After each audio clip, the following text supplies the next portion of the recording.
Welcome back to Project 613. Today we are learning about the mitzvah of immersing in a mikvah. And as mentioned yesterday, unlike other mitzvahs where there is an obligation for a person to actually do the mitzvah, for example, it is an obligation to rest on Shabbos, it is an obligation to put on a mezuzah on our door. But when it comes to immersing in a mikvah, which is exiting a state of ritual impurity and entering a state of ritual purity, this is purely optional, which means that in the time of the temple, if a person was ritually impure, they could technically remain ritually impure their whole life. It's only if they wanted to enter the temple grounds or partake of sacrificial meats, they would have to go to a mikvah.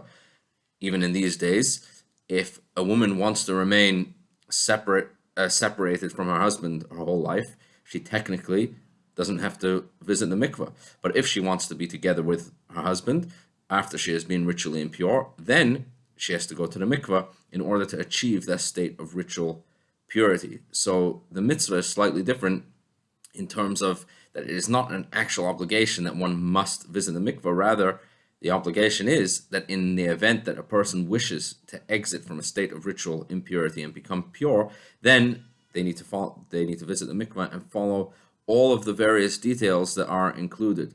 So one of the details of mikvah, one of the conditions to make immersion in a mikvah kosher, is in addition to actually having a kosher mikvah, which we spoke yesterday, is either a natural pool of water, a natural body of water like a river or a spring, or a man-made pool filled with rainwater, or at least attached to a reservoir of rainwater.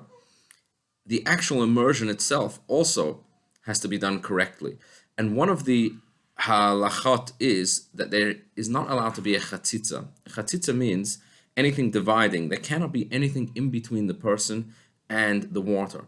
The person's whole entire body needs to be immersed in the mikveh, as the verse says, "V'rachatz kol basari," the entire body needs to be immersed with nothing in between. So of course that means no clothing, but in addition, even any dirt, the person has to be totally clean before they go to the mikveh, and the entire body needs to be immersed all at the same time. Even a single hair cannot be left outside of the mikveh, and there cannot be any stains or anything left on the person's body. If there is, then it would not be considered a valid immersion, and they would have to immerse in the mikveh again. We're going to learn more about mikveh tomorrow. Have a wonderful, wonderful day.